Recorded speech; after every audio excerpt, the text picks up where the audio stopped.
Welcome to Say When. I'm your host, Holly Toscanini.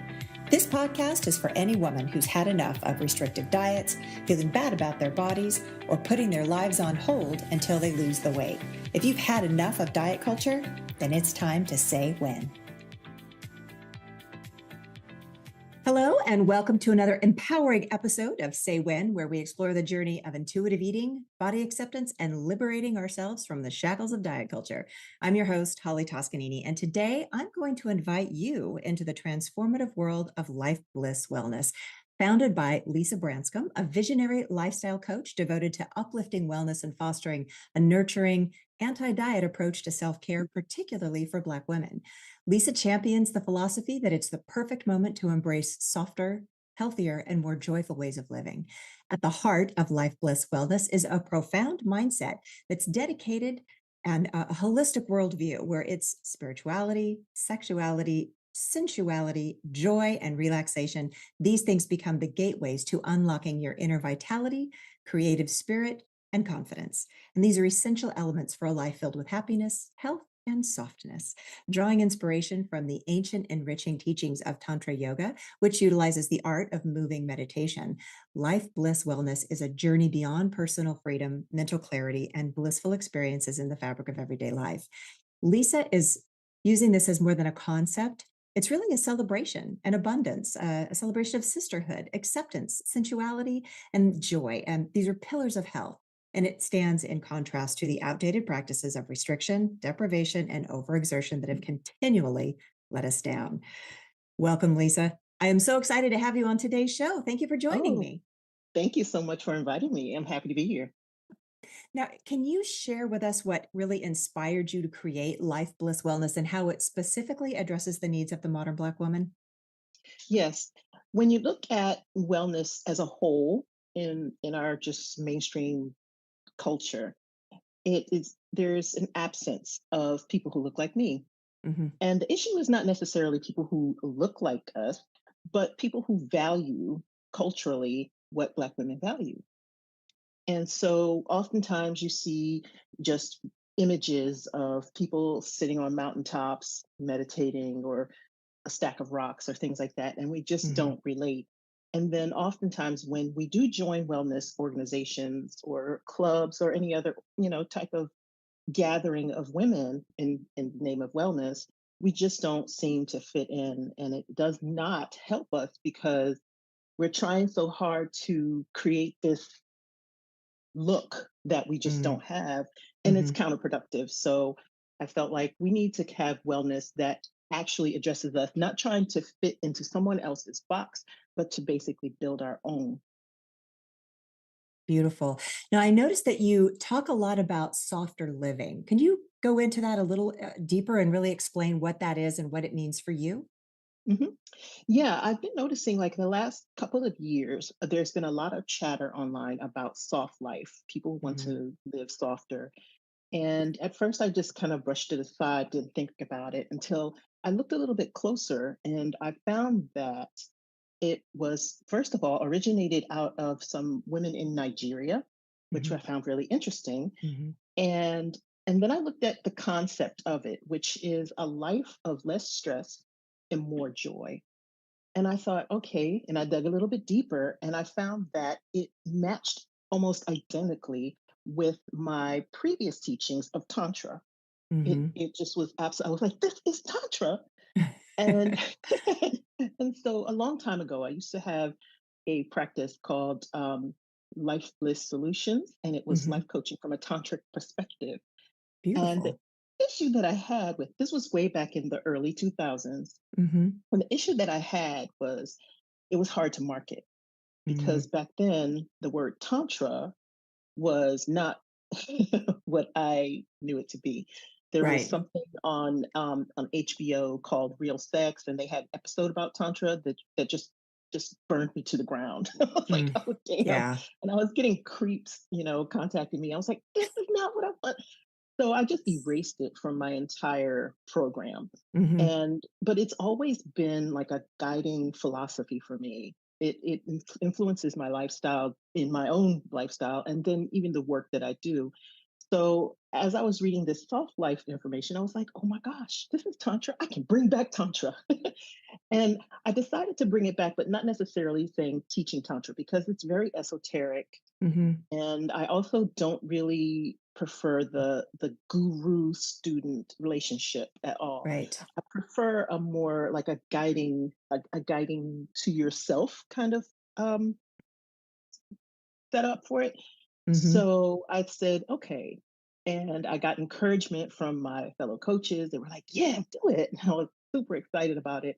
But there has been a lot of interest in living a softer life. And that comes from traditionally Black women being stereotypically considered like the strong Black woman and Hmm. having to be the person who's providing labor or helping someone else and sacrificing our own well-being in exchange for someone else's, and we're getting tired. And I think one of the things that sort of triggered this was during the pandemic when we all got a chance to just take a stop, slow down and take a look at our lives. And I think Yes. a lot of Black women, as everyone else did, was like, oh, you know what, this really isn't working, so we need to find Mm. something else. And so I just decided this is what I'm going to do, and I'm very excited about it. That's amazing that you were able to take those three concepts and see the overlap. I have a kind of a vision of like a Venn diagram where all of these three kind of areas overlap, and that little area in the middle, that's Lisa, and that's Life Bliss Wellness. It's so cool to hear you talk about how that all came into being. I noticed that both of our philosophies sort of reject the mainstream wellness narrative. How do you believe that your coaching differs from the fear and conflict driven perspectives that are currently in mainstream wellness? Well, the whole idea of life bliss wellness is joy Mm. and happiness. And without joy and happiness, you can't have health. And that is True. pretty much the opposite of what's out here in the Mm. mainstream. Even down to when I decided to move away from Tantra and I was just, Hmm. like a health coach, and people would say, okay, you have to find their pain point and tell them what's going to happen to them if they don't hire you. And I was like, wait, nothing's going to happen. And it was pretty disappointing because Hmm. I was supposed to paint this grim picture of what Hmm. was going to happen if you don't do this right now. And it just did not resonate with me. And I failed miserably at it because I'm not a good liar. so, so I'd be like, and then I just decided, okay, to hell with it. I'm not doing that Hmm. anymore. And Hmm. and the thing is, how can wellness possibly be based in fear? That doesn't Right. that's not even that doesn't make sense. That is kind of a powerful thing you just said, because you're right, it can't. But all the marketing that's done around it is exactly what you say. It's that Mhm, hit their pain points, make them afraid that if show them the scarcity if they don't do it right now. And how can any of that be the precursor to a healthy relationship with your coach, right? Where there's mutual trust and mhm, respect if they've been sold this idea of fear. So that's really insightful. Now, mhm. you also mentioned that you have some internal signals for self care. Well, we all do, but they're often ignored because of external influences. So, can you talk just a little bit about how you help your clients reconnect with and trust those internal signals? Mhm. Yeah, I focus a lot on liberation. Hmm. And liberation is a powerful word, especially for Black women. And so when I talk about liberation, I'm also saying stop looking for permission from external sources, stop Hmm. looking for instructions. Stop listening to someone telling you that you need to drink 64 ounces of water every day. What if you are not thirsty? Or what if you're super thirsty? Hmm. You have all the knowledge inside of you, and so I help my clients to see that. And a lot of times it's very difficult because we have taught from birth that there's a set of rules and instructions that we have to follow, and for some people just not having that is very disorienting, not having a Hmm. guide of what you're supposed to do. But I think once people experience a little bit of freedom, like find out that nothing bad is going to happen if you don't follow someone's rules, and Hmm. then it just kind of takes off, and then it just blossoms. Hmm. Hmm. In the world we live in, where diet culture and consumerism so heavily influence our health choices, How does Life Bliss help women break free from those forces and make some authentic decisions for their well-being? Well, one of the things is that there's no thing to sell. There's not a Hmm. specific thing. And one of the main principles of my idea of soft living is not the luxury. You have to buy things, you have to have like the most expensive purses, and a Hmm. lot of soft life information is about that luxury. And on some level it is sort of there is a component where you're giving yourself the permission to Hmm. have what you want because you deserve it, but that isn't the core of wellness. That's just a little tiny part of it that's kind of off to the side. And so there's no, you don't have to be sold. Once you learn how to listen to your own signals and free yourself from the rules and regulations of the Hmm. external sources, then you don't need anything else. In fact, I my goal with my clients is such that once we work together, after that you don't have to come back to me. Unlike the weight loss industry where they keep on Mm. coming back because it's going to fail. Once you learn how to apply these principles and then adapt them as your life changes, you don't need to come back to me. And that's something that is hard for a lot of business owners to grasp, but it's not, Hmm. because there are like millions of women out here to help. Right. I don't have to keep helping the same 10 over and over again. Right. Well, and what you're offering is something that is sustainable, right? It's an understanding of yourself and your body and what your body needs. And it seems like the concepts of intuitive eating also sort of play into this idea of soft living because it does free you up from so much of the shame and guilt and restriction that we go through when we're dieting or trying to change our lives, even goal setting, trying to set goals in a very specific way that don't encourage you to be the kind of person who can reach the goal, not just the accomplishment of the goal being the be all end all. hmm And then the determination of what the goal is, Hmm. that to me is very important. Who decided that you should be fill in the blank?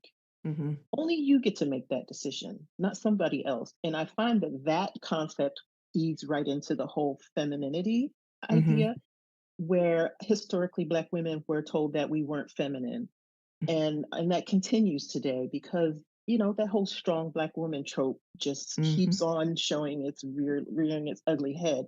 And so that is considered not feminine. But what what isn't always clear is the fact that who decided what feminine was. Hmm.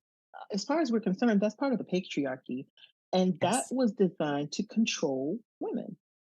And absolutely. so everything from the diet culture to how you're supposed to look and how you're supposed to behave, whether you're supposed to be submissive or vulnerable or all of that, is all part of that patriarchal lie. And Right. once we realize that and let go of it, then it's easier to understand that femininity isn't at all. It's not wearing pink. It's not wearing makeup. It's not being quote unquote girly. It is none of Hmm. that. What it is, it's power. It's Mm. authenticity. It's a Hmm. power that comes from being a woman. And it doesn't always look the same. For example, I had a client a long time ago, and she wanted to tap into her femininity, Hmm. and she was struggling and things like that. And then at one point, she shaved her head bald. And the stereotypical idea of femininity does not involve being bald headed. Oh no, But it's like lots of hair, yeah, right? long Yes, flowy yes. hair. Once she shaved off all of her hair, she became the most feminine self that she Wow. could be. And in her instance, I think it had a lot to do with the requirements, the hair thing Hmm. and all the stress around it. And once she got rid of that, she was free. And so it's a very good example of how what society perceives as being feminine actually Hmm. was unfeminine for this person. Hmm. Wow. Yeah, I don't know that women take the time to question why they think their version of femininity is really their version when exactly what you just said, it was a set of sort of guidelines and rules that was given to us by Mhm. primarily white men about what women are supposed to look like, and it's the subservient, it's the thin, it's the hair, it's, all of those things that make us fragile and helpless and dependent, when Mhm. sometimes the most feminine thing you can do is just stand in your own power Mhm. and Yeah. reject that. Yeah, that's really exciting to hear. Now, you had mentioned that your practice was influenced by tantric yoga. Could you explain how some of those teachings are adapted in your approach to this more contemporary lifestyle? How do you use this with your clients?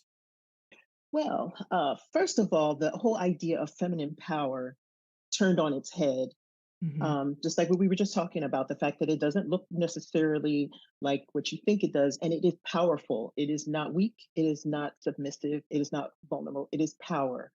And once that's the sort of the first part of it, once you feel that, okay, I have this power, it's Hmm. almost the same. The only thing I can kind of compare it to is being a mother, Hmm. um, or a homeowner if you're Hmm. not a parent.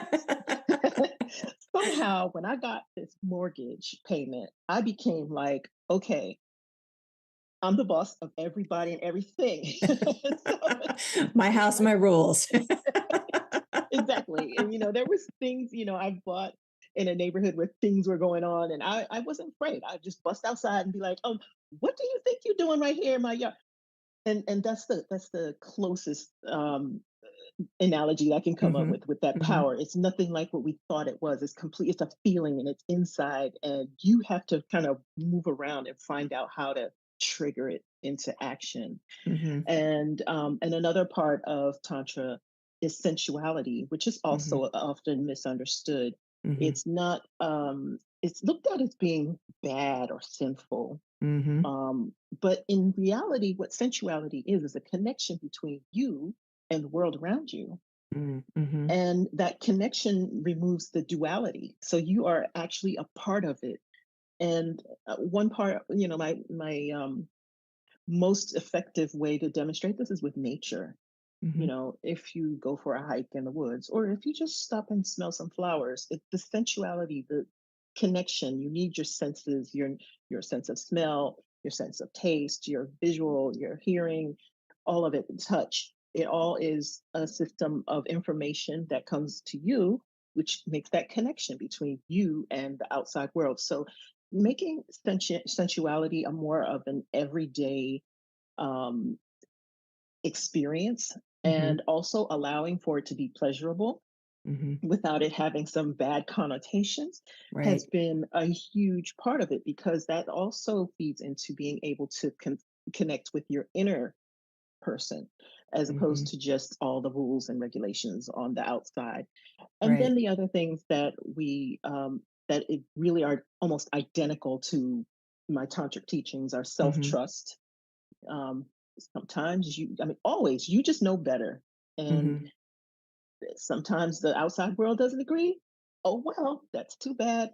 Right. And self love, which is also historically taken away. We have to sort of beat ourselves up because we're not Hmm. what the expectation is. But being able to push that aside, and that kind of rolls into acceptance and body neutrality.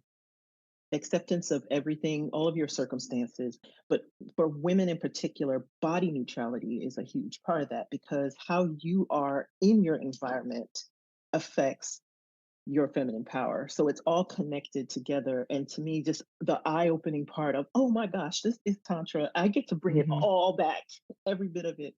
The only difference is the way I present it. Hmm. I don't have like a guru and a student kind of relationship, and I don't actually teach tantra. Hmm. I just take the principles of tantra and help people decide how they want to live, and what they want out of their lives, and how it can basically help to balance their lives, and allow them more joy and pleasure. Hmm. And so it's a little bit different, but I get to use all of that good information that I got. You touched on something really critical when you're talking about sensuality. If you are in a body that you have been told is wrong your whole life, it's almost impossible to connect with that part of yourself, that sacred feminine, or that sensuality, allowing yourself to appreciate the body that you're in. How do Hmm. you work with clients when they have challenges with their perception of their bodies or their body image? The first part is that my potential clients have to have the the potential to do this. Hmm. I can't go out and convince people that this is the way. So when a woman reads my literature and Hmm. she's attracted to it, there's already a little piece, a little tiny piece there that Hmm. is open, just maybe a Right. little bit open to the concept. But there are so many more who are not. And sometimes it's just a part of life that you're in, Hmm. or a level of maturity, or just whatever happened to you. So that women have to be at a certain level, which is sort of like being fed up with following all these rules and it's getting you Hmm. nowhere. Similar to fed up with the dieting and you end up back in the same place every single time. Yep. Once you realize that this is just a groundhog day and you're sick and tired of it, you're now ready. You're like, okay, you have that i- that energy ready. Right. And Right. so that's the way it doesn't always work. But if someone is attracted to the things that I'm saying, then Hmm. chances are it might take a while. It's not Hmm. something that happens overnight. A lot of times it can take 6 months to a year or even more of Right. working in order Hmm. to fully embrace it. But once it's embraced, then there's that liberation. Yeah. It sounds like whenever a woman is able to reclaim that part of herself, that alone makes her a force of nature. That Hmm. alone, that connection to the sacred feminine part of you that you accept and you embrace and you allow. Because for so long, we're told that that part of us is dirty or wrong, or we shouldn't want to enjoy any sort of pleasure in our lives, whether it's, a physical pleasure or even just the pleasure of going out, like you said, and having a walk and smelling the flowers. Hmm. Would you tell the audience a little bit what your personal journey was like in rediscovering and embracing your own femininity and how it's influenced your life and your work? Yes, indeed. So I never actually lost touch with my femininity. It wasn't a thing. I just didn't Mm. think about that. Mhm. So I was just going along. And in my past, I was a professional belly dancer. And so that was, of course, very feminine, very Mhm. sensual. And I was looking for another dimension to my dance. Mhm. I don't know how to describe it to any, it's like, I didn't want it to be flat, just somebody making moves. Right. I wanted my audience to feel the energy that I'm sharing.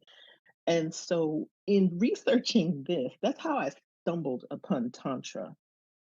Now, as far as feminine, the power part of it, I was always sort of the person who I questioned everything. Mm.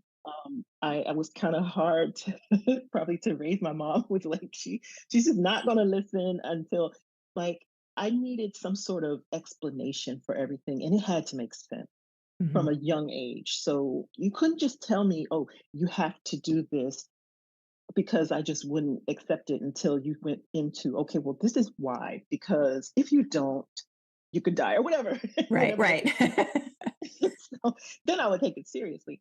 And so that part of me, I didn't actually think about it. It just kind of came about from some other completely different discipline. And Mhm. that's when I started to notice around me that, oh, so I didn't even realize it was a thing that people weren't connected to their femininity. And that was one thing I think back in those days, I'm in my 50s. So back Mhm. in those days, I don't even think that was a concept. There was not a thing of, oh, let me connect with my femininity. That Right. just wasn't something that you think about. So my journey was a little bit different from the younger generations now, but fortunately, we know what that is. Mhm. Yeah. Now, you advocate for integrating a sense of sensuality in your daily life. Can you share some practical ways women can embrace their sensuality in their daily routines? Mhm. It could be literally anything. You just slow down and notice. I have a lot of mindfulness exercises and they're not complicated things. Mhm. It might mean, when I'm walking home from work and I'm walking past all kinds of yards with flowers and they're all different colors and just noticing them because sometimes you just don't. You're in your own world. Mhm. You're thinking about what you're going to cook for dinner and you don't see anything. I could walk home and not see a thing. But Mm. just at least for a few seconds, just slow down and just really take a look. And you start to notice different nuances around you that you've never paid attention to before. Like, I live in the city in Washington, D.C., and, sometimes I would see like this bright blue bird somewhere. And Mhm. I'm like, wow, who knew that they had these pretty birds here? That's like a jungle bird, or something like that. Right. The noises, like in the summer, when I go outside really early in the morning, it sounds like a jungle here. I live in the heart of the city. Okay. I Wow. hear all these birds. I never noticed that before. You don't Mhm. notice that with your headphones on and when you're thinking about other things. I just go out there and I'm like, oh my God, it sounds like the Amazon is going on around me.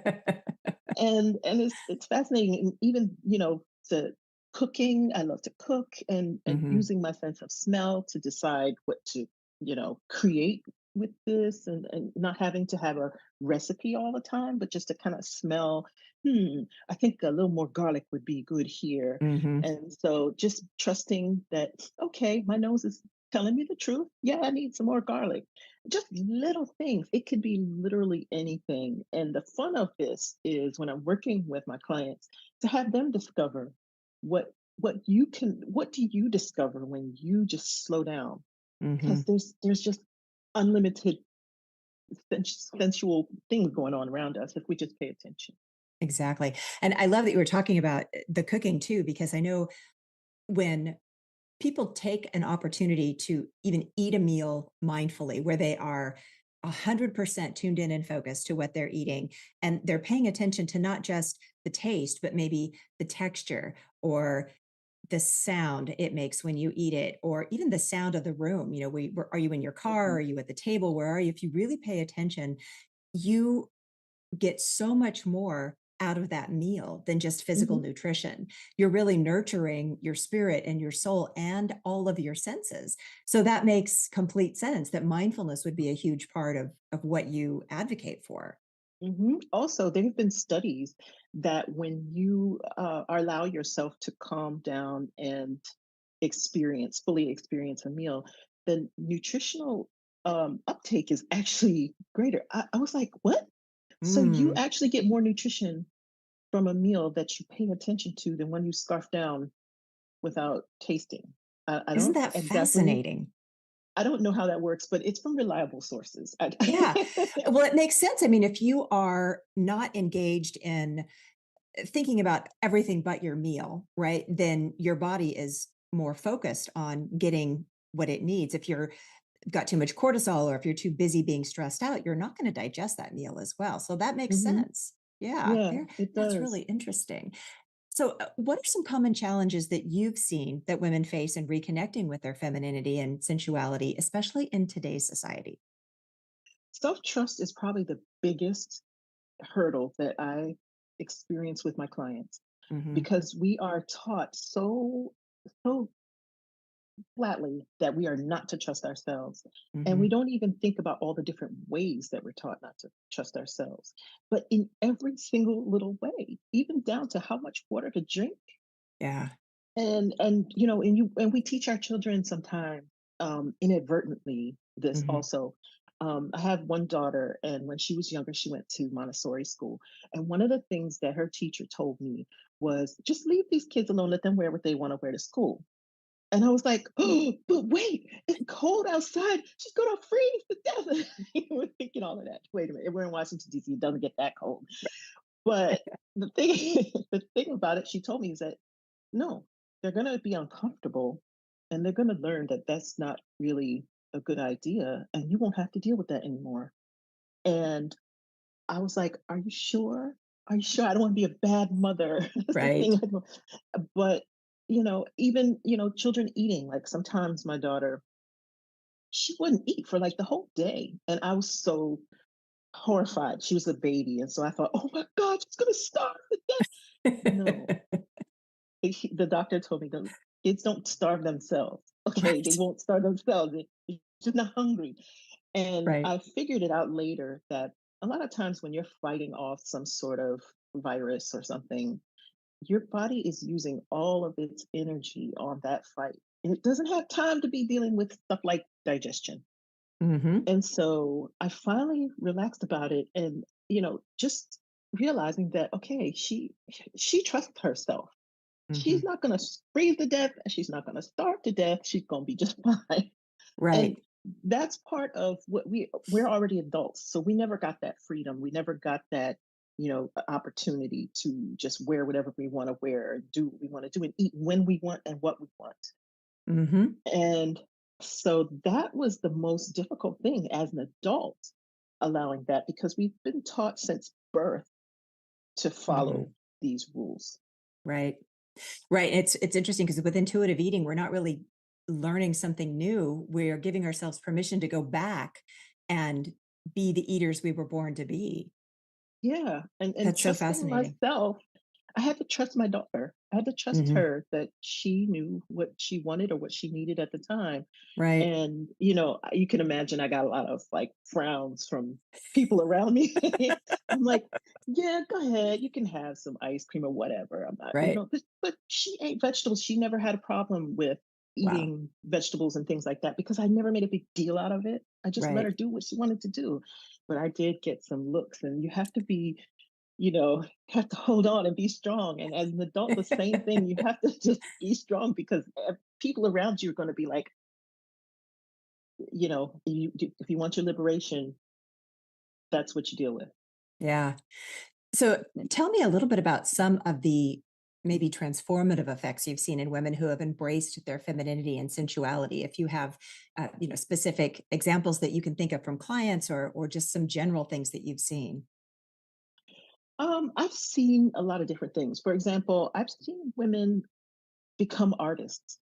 Wow. And that seems kind of like a strange thing to say, but you just been on this straight and narrow, and then Hmm. you have this liberation, and you realize you can trust yourself, and you know you can just become an artist, a really good artist. And Mm. this person did not know she was an artist at all.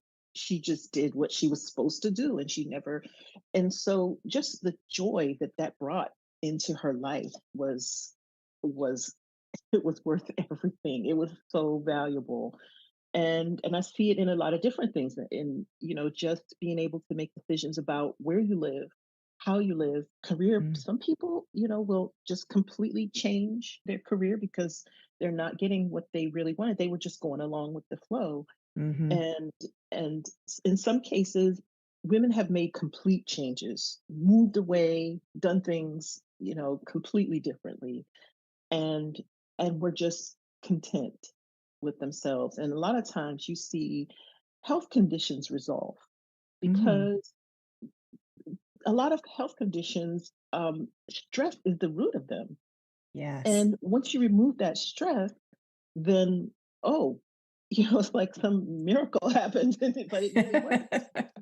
Remove that stress, and therefore we're able to heal who you are, in your body and your mind. Mhm. Mhm. Now, for women that are kind of new to this whole concept of, embracing their femininity, what initial steps would you suggest to really start the process of learning how to embrace their sensuality and their sense of femininity? I think the first step is to do a cleanse, not a diet Okay. cleanse, but Uh-huh. a sort of like media influence cleanse, and Okay. start identifying sources that are telling you what you should be, or what you should do, or what you should Mhm. have, and Mhm. just kind of like silence them. Even if it's temporary, silence them. Just push them aside. And in some cases, I recommend that people just take like a half a day or a day and just be quiet. Don't read, don't go online, don't mess with your phone. Mm. Just be with yourself, and just allow yourself to just let your mind go, and just give yourself that feeling of what it feels like not to be told things 24/7. Right. And then usually that just morphs into, like, blocking accounts on things, and throwing away magazines, Sure. uh, and it just goes until, okay, now I have cleared out everything that's been influencing me to not be exactly what I want. And then once that is, and that process doesn't have to be 100% complete before we Mhm. are working, but it's just a start. And once you feel that, it makes it easier for you to focus on how you feel and what you're feeling and just what you want. Because for the most part, we have been taught not to even speak what we want at all. Right. And so being able to clear out some of this noise, all this noise is so much. And once we just quiet it down, that is the first step to, okay, even if it's not completely eliminated, at least let's tone Mhm. it down a bit so that you can Right. get to this. Asking someone to be alone with their thoughts without escaping to media or the phone or, that sounds like a hard ask. It Do you get is. pushback on that very often? Yeah, but the thing about it is it doesn't have to be a long period of time. Okay. If you can't I handle got a half anxious a just day, thinking about it.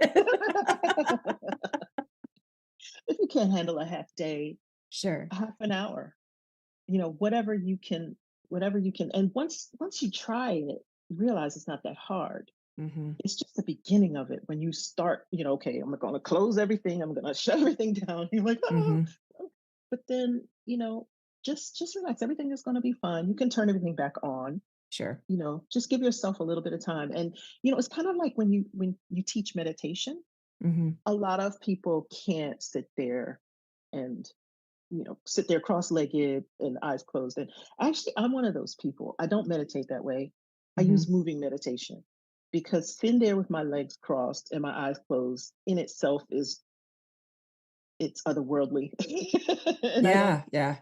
I don't like it. So it's not the best. And that's another thing we were told, that you Mhm. have to do it this way. And it's not true. You don't have to do it this way. You can meditate while walking down the street.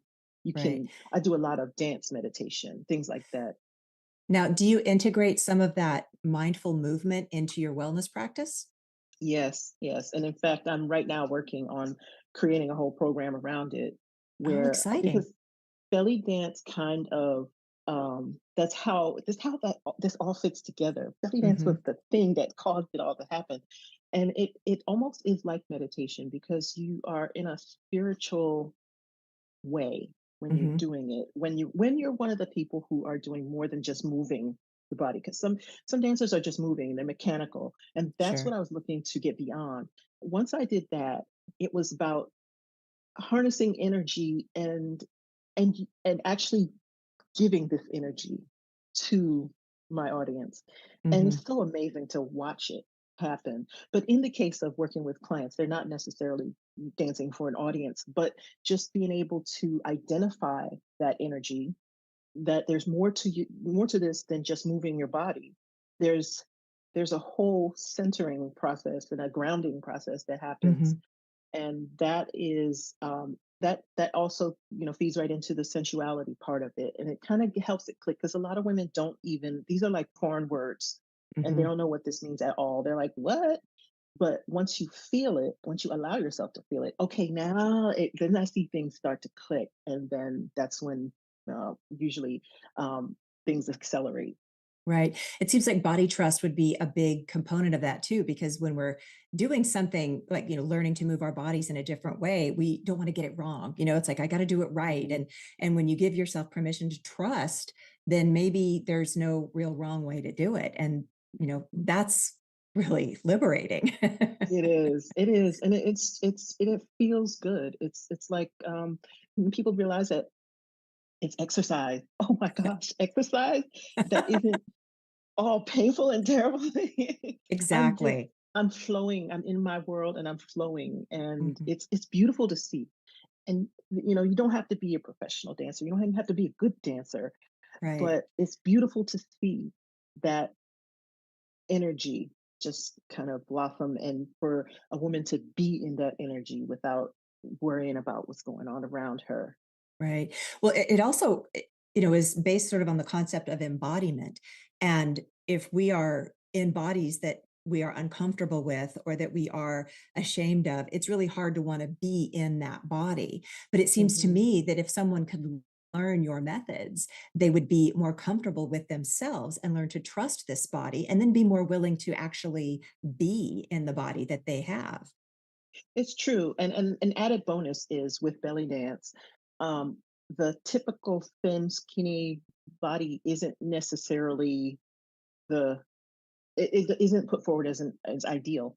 In Mm, fact, in many cultures, the bigger dancers are the ones that get the most praise wow. because in belly dance you need to be able to like vibrate that little fat on the side. Sure. You need to be able to jiggle. There's got to be some real movement here. Not Hmm. saying that you can't be skinny, because one of my instructors, she was very thin and she was amazing. But Hmm. it's a very body inclusive dance, and so even though I'm not necessarily, it's not the same as the belly dance classes that I went to. Just that art form embraces things that we are told to hide. And Right. so, this jiggly fat here that you thought was ugly, when you do that in front of these women in this class, there's a certain thing that we would do. And it was, and when you hear that sound, you're Uh-huh. like, yeah, that's right. And so I love it. that's like the added bonus from the whole belly dance idea. Well, it must be an amazing feeling to be in a group of women that are celebrating you in the body that you have right now. When, as soon as you step outside of that studio or that home, it feels like everyone is now telling you again that there's something wrong with that. And Hmm. it just seems to me that the more experience you have in that supportive community environment, the stronger Hmm. you are when you leave to put up your defenses and just ignore all the noise that diet culture tells you about how you're supposed to look. Because then you decide that you want to get up on stage. Yes. A lot of time, I mean, it's so alluring. Like you may not necessarily have any kind of aspirations, but once you put on these costumes with these little Mm. jingly things and fringe and it's sparkly, you just can't help it. You Hmm. just want to get up there, and then your friends are encouraging you, and Right. that's kind of how I ended up on a stage dancing. I danced at a Moroccan restaurant. It was the Oh, best job wow. ever. So much fun every time, and I just made people happy. That was the good thing about working there. My only job was to go there, make everybody smile, get them all Hmm. riled up, and then I could go home. There's nothing better. Now, you emphasize abundance and sisterhood, acceptance, sensuality, and joy in promoting health. Can you elaborate a little bit on how these elements contribute to a person's overall wellness? Yes, if you I have a very firm philosophy that health and happiness go together. Mm, You can't have either. You can't have one or the other. You have to mhm, have them both, because you can't be healthy if you're not happy, and you're not going to be happy if you're not healthy. And mhm, healthy is a relative term. Healthy does not necessarily, it's not one type of healthy. Someone's healthy might be different from my healthy. mhm. It's self determined. So, Sure. whatever you feel is okay, this is the best I can be, the best I can feel, the best I can work with given my condition. That is what health is. So, the two of these things go together. And generally in our wellness uh, society, happiness is not in it at all. There's no Right. happiness. You're going to eat this broccoli and this brown rice, and you're not going to Mhm. be happy, but you'll be healthy. No. So the sisterhood part of it is all comes together with joy and also stress relief. Yeah. So the Yeah. sisterhood with women who are encouraging and like happy for you, and not putting you down and insulting you and criticizing, that takes some of that stress away. And when you Mhm, start taking away that stress, again, that builds up your health and your immunity, or whatever it is, whatever scientific parts of it right. is. Right. And then the joy part of it is just you just need that. It's something that you need. And we have been taught that that's not a necessity, that that's sort of like, oh, extra if you extra good or something like that, that Mhm, it's not something that we should require that we right. have in our lives. And so that changes, and then it just opens us up to be able to do things that we never thought we could. Mhm, And that all just wraps up into, so to me, health and happiness are all one big ball. yeah, yeah. Your philosophy suggests that the path to health and wellness is accessible to everybody. What are some Mhm. practical steps you recommend for people that to get started on this path? If there are women listening right now that feel like this is for them, what are some steps they can take today? Well, they can contact me if they want to. Start. Absolutely. Actually, even before that, one of the things is to start understanding this philosophy. And I had on my website, I have a lot of different articles about what this is, and even reaching out to other sources, but just starting to understand what a soft life is and what sensuality is and what femininity is. And you have to kind of look at it sort of like through a critical lens. Don't just necessarily accept everything you see, because there's a huge range around. But that is, just kind of open yourself up to what these concepts are in the Hmm. beginning. And that is how you kind of can start you on the path, and I guess prepare you for that little bit of the open door that we talked about earlier.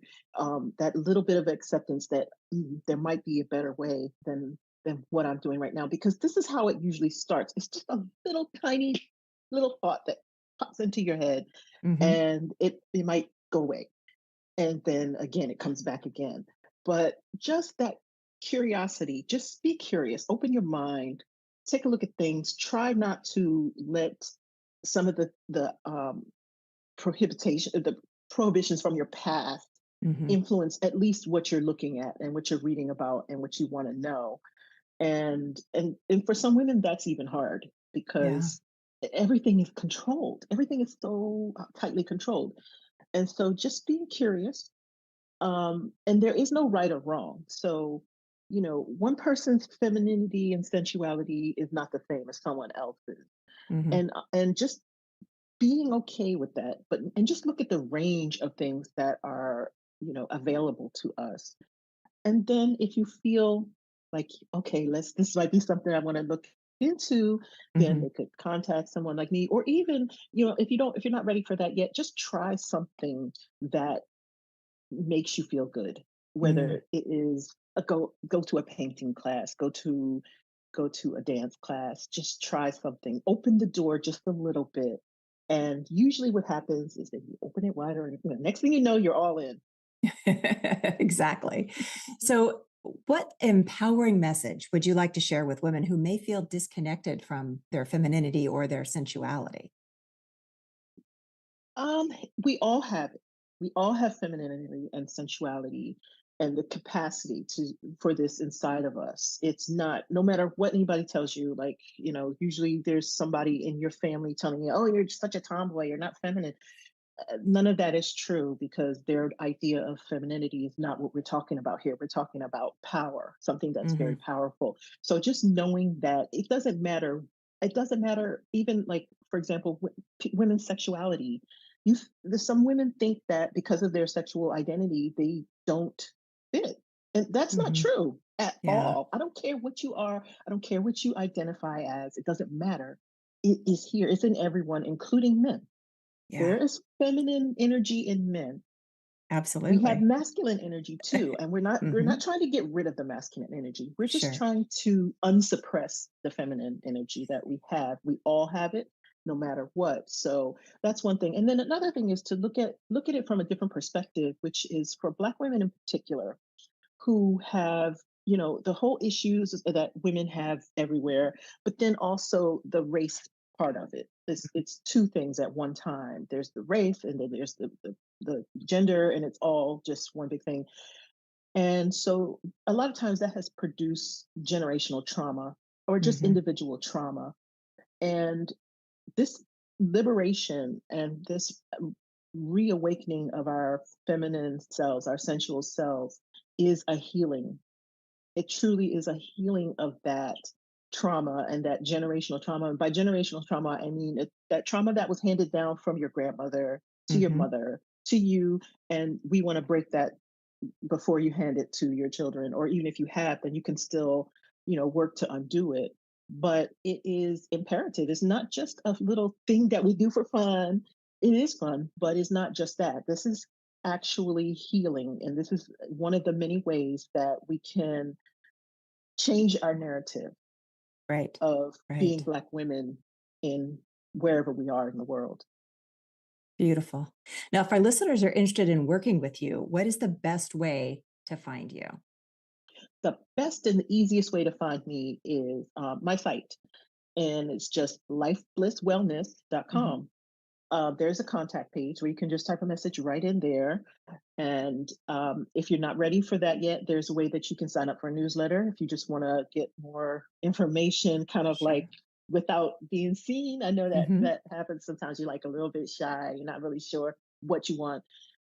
Even if you don't, I am very open and I don't mind questions. And, even if you just contact me and say, I don't know what the hell, I need something and I don't know what it is, we can get to the bottom of it. But just reach out, take that first step and reach out. I'm also on Instagram, Life Bliss Lisa, Hmm. so you can just send me a message there. And I like to emphasize that I really am I'm not judgmental. Like this entire process is devoid of judgment. So it doesn't matter what your situation is or how bad you think things are. There is no Hmm. such thing. Just reach out because this is the way that you can begin your healing without, there shouldn't be anything holding anyone back. It's something that should be available to everyone. And even if you're not a Black woman and you just this resonates, I'm not exclusive. It's just that my message is mostly geared towards what we have. But those things, those lines are crossed oftentimes. So whoever, it doesn't Sure. matter. Just reach out. Now, I know currently you have a new program, the Life Bliss New Year Soft Life Reset. Can you tell listeners a little bit about that and how they can be a part of that? Yes, that is something that I'm offering throughout December and January. It's a little 5-day program which basically starts you out with that cleanse, that Hmm. cleaning out of all these influences. And it gets you, it prepares you for if you want to do this or if you don't, whatever. It just gives you a little bit of insight into how to begin. Hmm. And it's simple. It's not designed to be, so in depth or anything like that. It's light and it helps just to reconnect with yourself in a light way, not like a lot of hard work. It's just this is and it's the perfect time of year to do it because December is a lot of hecticness, I mean, for a lot of people. And then Hmm. January, a lot of times people want to do that whole New Year's resolution thing. I don't do any of it. And I'm so happy. That sounds liberating already, just not having to do it. Yeah, I just decided I'm not doing any of the Christmas stuff and I'm not doing the New Year's stuff either, except for, like fun things. Sure, And sure. and it's just a way to just look at things differently. I mean, so much of what we do is so obligatory. Like Hmm. these Christmas parties, there's ones that you like. Okay, I Sure. do go to parties, and then there's those ones that you're like, oh my God, I have to go. And you're like, no, I'm just a person who's like, I'm not going. And, people around you just adapt. Okay. You put your foot down, you say, look, I'm not doing that anymore. They adjust. In the Yeah. beginning, they might be like, well, no, whatever. I'm not doing it. I'm not doing New Year's resolution. So if there's just something that you want to do and for yourself, not Hmm. other people. So a lot of times in December, you're just doing things for everybody else. You're running around, you're buying gifts, you're, preparing meals and things like that. Do something for yourself for a change. Right, right. Now, if we are doing the Life Bliss New Year's Soft Life Reset, this is not about setting a New Year's resolution, right? No, no Okay. resolution. It's just 5 days of action items that you can do. There's no real goal. It's just action items. And then at the end of that, you can decide what it is you want, if you want to move forward, you want to do something more, or if you're just like, eh, that was fun and move on. It's fine either way. Fantastic. Well, as we kind of wrap up this enlightening episode of Say When with Lisa Branscomb, it's clear that her journey and the founding of Life Bliss Wellness are not just about transforming health, but also about nurturing a deeper connection with our inner selves. And Lisa's dedication to promoting a lifestyle that centers on spiritual sensuality, joy, and relaxation as pathways to health and wellness, especially for Black women, is both inspiring and revolutionary. And her approach, deeply rooted in the teachings of Tantra yoga and moving meditation, really offers a fresh perspective on achieving personal freedom and bliss in everyday life. Lisa, thank you for sharing your wisdom and insights with us today and reminding us that embracing abundance, sisterhood, acceptance, and joy is a critical part of our pursuit of a healthier and a more fulfilled life. Thank you so much for having me. This has been great.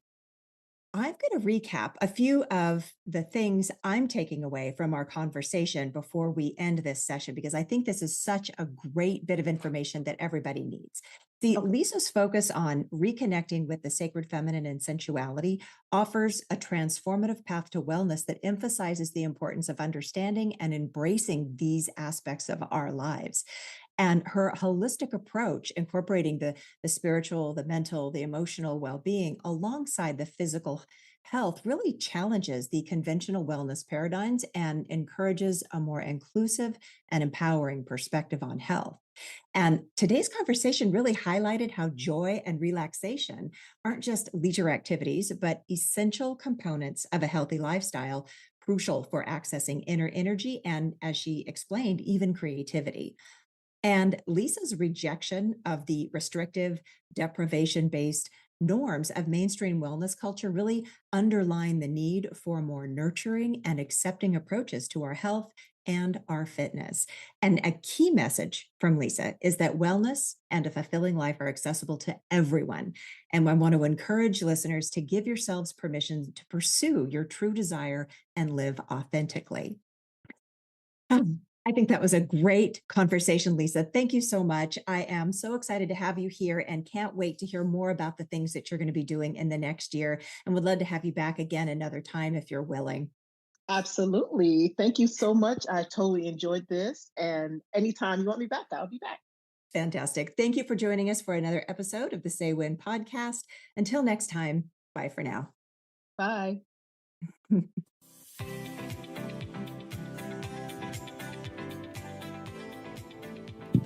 Thank you for tuning in to this episode of Say When, the podcast for women who've had enough of diet culture and are ready to get on with their lives. If you'd like to learn more about working with me, send me a DM through Instagram at Holly Toscanini, or you can find me on my website, hollytoscanini.com.